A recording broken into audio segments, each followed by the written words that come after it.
போற்றப்பட வேண்டியது வீரன் மட்டுமல்ல, உன் போன்ற பெண்களின் தியாகமும் கூட. இது அண்ணாமலையாரின் மண். திரௌபதி 2 ட்ரெய்லர் பார்க்காதவங்க தயவு செஞ்சு பாருங்கள். ஒரு முறை பார்த்தீங்கன்னா திரும்ப திரும்ப பார்ப்பீங்க. அந்த படத்துக்காக நிச்சயமாக நீங்கள் காத்திருந்து படத்தை உடனடியாக பார்க்கணும் அப்படிங்கிற ஆர்வத்தை உங்களுக்கு தூண்டும்.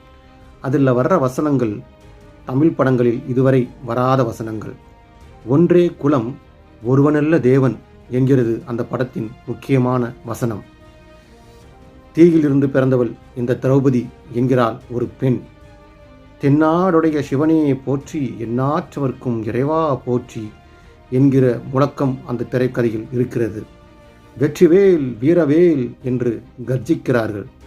இந்த வசனங்கள் எல்லாம் கேட்கும் பொழுது தமிழ் படமா இது என்று ஆச்சரியப்படுகிறோம். வரலாற்று சிறப்புமிக்க ஒரு தமிழ் காவியத்தை படைத்திருக்கிறார் மோகன்ஜி அவர்கள். அந்த படம் பார்ப்பதற்காக ஆர்வமோடு நான் காத்திருக்கிறேன். ட்ரெய்லர் பாருங்கள், நிச்சயம் உங்களுக்கும் பிடிக்கும். படத்தை பார்ப்போம், வெற்றி அடையச் செய்வோம். இந்து மதத்தை நம்புகிறவர்கள், இந்து மதத்தை பின்பற்றுபவர்கள், இந்தியா மீது பற்றுடையவர்கள் அனைவரும் பார்க்க வேண்டிய படம். இந்தியா மீது வெறுப்புடையவர்களும் கூட, இந்து மதத்தை எதிர்ப்பவர்களும் கூட பார்க்க வேண்டிய படமாகத்தான் இருக்கப் போகிறது திரௌபதி 2.